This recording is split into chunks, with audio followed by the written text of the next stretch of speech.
আসসালামু আলাইকুম ওয়া রাহমাতুল্লাহ। সারা বিশ্বের সংবাদ ৭.৩০ মিনিটে আপনাদের সকলকেই স্বাগত। দেশের প্রধান দৈনিক পত্রিকাগুলো তাদের শিরোনামে যে খবরগুলো গুরুত্ব সহকারে ছাপিয়েছে তাই নিয়ে হাজির হলাম আপনাদের সামনে। আশা করি সাথেই থাকবেন। শুরুতেই থাকছে কোটা বিরোধী আন্দোলনকে কেন্দ্র করে দেশব্যাপী সহিংসতার ঘটনার সুষ্ঠু তদন্ত করতে জাতিসংঘ সহ অন্যান্য আন্তর্জাতিক সংস্থার কাছে সহযোগিতা চেয়েছেন প্রধানমন্ত্রী শেখ হাসিনা। গতকাল গণভবনে প্রধানমন্ত্রী শেখ হাসিনার সঙ্গে ভারতের হাই কমিশনার প্রণব বর্মা সাক্ষাৎ করেন। সে সময় তিনি বলেন, কোটা সংস্কার আন্দোলনকে ঘিরে নৈরাজ্য সৃষ্টিকারীরা দেশে শ্রীলঙ্কার মতো তাণ্ডব চালানো এবং সরকার উৎখাতের পরিকল্পনা করছিল। গতকাল রাজধানীর কুর্মিটোরা জেনারেল হাসপাতালে কোটা সংস্কার আন্দোলনকে ঘিরে সহিংসতায় আহতদের দেখতে যান প্রধানমন্ত্রী শেখ হাসিনা। এ সময় তিনি চিকিৎসাধীন এক শিশুর হাতে বই তুলে দেন।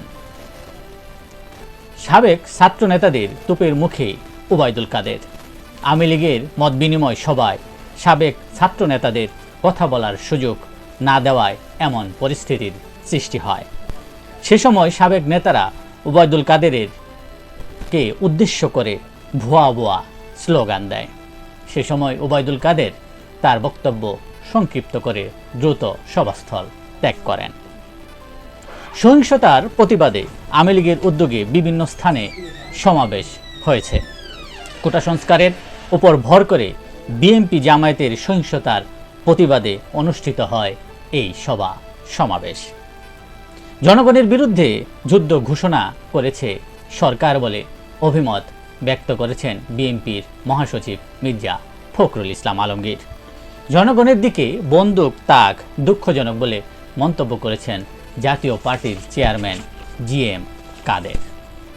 জামায়াতের ভূমিকা দেশদ্রোহমূলক বলে মন্তব্য করেছেন গৃহায়ন ও গণপূর্ত মন্ত্রী ওবায়দুল মুক্তাদির চৌধুরী। জামায়াত নিষিদ্ধ, যে কোনো সময় প্রজ্ঞাপন। অঙ্গ সংগঠন শিবিরের বিরুদ্ধেও একই ব্যবস্থা। সন্ত্রাস দমন আইন ২০০৯ অনুসারে দলটির অতীত ও বর্তমান অপরাধের আলোকে নিষিদ্ধ করা হচ্ছে। জামায়াতের সন্ত্রাসী নেতাদের তালিকা হচ্ছে সন্ত্রাসবাদে যুক্ত নেতারা যাতে রাজনীতিতে অংশগ্রহণ করতে না পারে তার জন্যই করা হচ্ছে এই তালিকা। তারা যেন নতুন পরিচয়ে রাজনৈতিক কর্মকাণ্ড পরিচালনা না করতে পারে। শিক্ষার্থীদের কর্মসূচিতে শিক্ষক, অভিভাবক সহ সাধারণ মানুষ। মার্চ ফর জাস্টিস এ বাধা সংঘর্ষ। বরিশালে শিক্ষার্থীদের বেদক লাঠিপেটা, 2 সাংবাদিক সহ আহত 15, আটক 10। সিলেটে টিয়ার সেল, সাউন্ড গ্রেনেড নিক্ষেপ, আহত 20। সুপ্রিম কোর্টের সামনে পুলিশের সাথে সংঘর্ষ হয়। ডিবি থেকে সরিয়ে দেওয়া হলো হারুনকে। তাকে সরিয়ে ডিএমপির অতিরিক্ত কমিশনার ক্রাইম অ্যান্ড অপারেশন পদে বদলি করা হয়েছে। শিক্ষা কার্যক্রম নিয়ে নানা চিন্তা।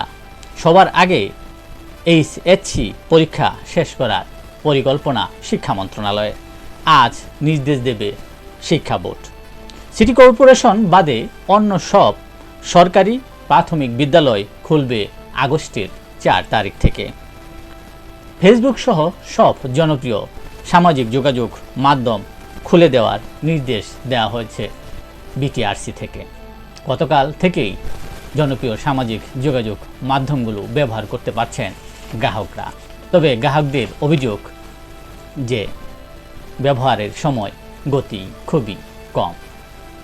দেশের প্রধান দৈনিক পত্রিকাগুলো তাদের আন্তর্জাতিক খবরে যে খবরগুলো গুরুত্ব সহকারে ছাপিয়েছে তার মধ্যে শুরুতেই থাকছে ইরানে গুপ্ত হামলায় নিহত হয়েছেন হামাসের শীর্ষ নেতা ইসমাইল হানিয়া।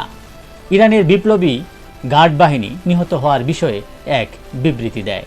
তবে তিনি কিভাবে নিহত হয়েছেন সে বিষয়ে বিস্তারিত কিছু উল্লেখ করা হয়নি।